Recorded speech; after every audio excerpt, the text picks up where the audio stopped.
बिस्मिल्लाहिर्रहमानिर्रहीम। मैं यहाँ सहराई सीना में खड़ा हूँ और ये गजा की पट्टी से चंद किलोमीटर के फासले पर है। एक फिजाई पट्टी एयर स्ट्रिप बनाया है ताकि जहाज जो है कार्गो वो यहाँ पे लैंड कर सके।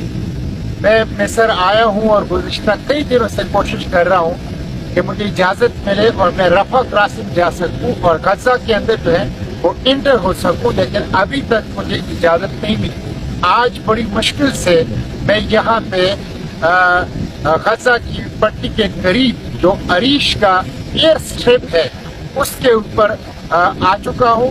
मिस्री हुकाम ने मुझे इसकी इजाज़त दी है और यहाँ पे मैंने पाकिस्तान से जो चार्टर तैयारा सामान का आया है उसको वसूल किया और उसे हैंड ओवर किया मिस्री हुकाम और मिस्र के रेड क्रिसेंट के। मैं ये तकरीबन 300 किलोमीटर का फासला है काहिरा से गजा की पट्टी की तरफ, और ये चंद किलोमीटर के फासले पर हैं हम अब गजा की पट्टी से। मेरी ये कोशिश है कि मैं यहाँ बाकी जो चंद दिन हूँ उसमें किसी तरीके से मिस्री हुकाम से ये इजाज़त ले सकूँ कि मैं रफा क्रॉसिंग जाऊँ और किसी तरीके से मैं गजा के अंदर दाखिल हो सकूं। ये मेरी ख्वाहिश भी है, ये मेरी कोशिश भी है। मैं इसी के लिए मिस्र में आया हूं ताकि एक इज़हार चहती, एक इज़हार तज़ियत, एक इज़हार हमदर्दी मैं गजा की मिट्टी के साथ कर सकूं, गजा के अवाम के साथ कर सकूं। बड़ी बदकिस्मती है, मैं चंद किलोमीटर के फासले पर गजा के साथ खड़ा हूँ। पूरा आलम इस्लाम इस वक्त गुलाम है, लेकिन वो छोटी सी 43 किलोमीटर लंबी और 15 किलोमीटर जो चौड़ी पट्टी है वो इस वक्त इस पूरे अर्ज में आजाद है। बदकिस्मत ये है कि मैं वहाँ नहीं जा सकता, जो कि इस्तेमाल में लकीरें खींची हुई है।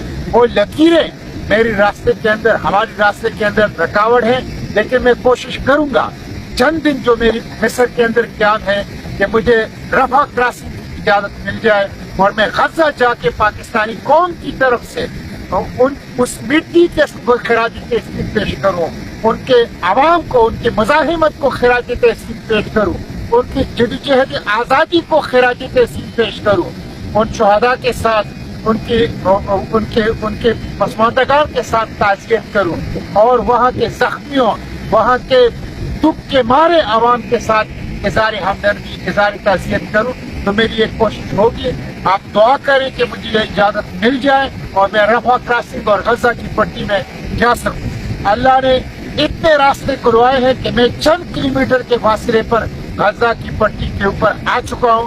तो अल्लाह ताला की मदद होगी, नुसरत होगी और अल्लाह रास्ते खुलवाएगा तो इंशाअल्लाह मैं रफा क्रॉसिंग और गजा की पट्टी भी जा सकूंगा। ये जहाज सामान के आए हैं, जिसमें इमदादी सामान है, खुराक है, अद्वियात है, कंबल और खेमे, कपड़े हैं और पानी है। मसले का हल, गजा के मसले का हल, फलस्तीन के मसले का हल है कि इमदाद के इस सामान के साथ साथ मुस्लिम हुकूमतें असलहे की जहाज में, इमदाद की इन जहाजों के साथ साथ मुस्लिम हुकूमतें असलहे के जहाज भेजें, तो तब फलस्तीन के अवाम को प्रोटेक्शन मिलेगा, तब फलस्तीन आज़ाद होगा, तब मस्जिद अक्सा आज़ाद होगा, तब इसराइल को सबक सिखाया जाएगा।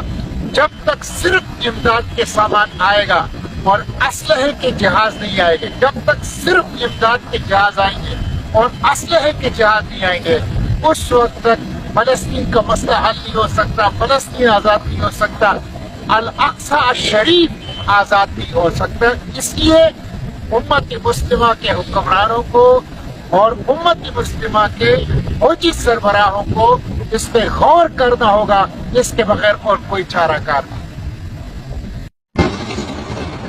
अल्हम्दुलिल्लाह, फाउंडेशन और पाकिस्तान की ये बड़ाई तंजीमों का जो इमदादी सामान था, हुकूमत पाकिस्तान का इमदादी सामान था, तो सहराई सीना गजा की पट्टी के करीब हमने रिसीव कर लिया और मिस्री हुकाम के हवाले कर दिया। शुक्रिया पाकिस्तान, शुक्रिया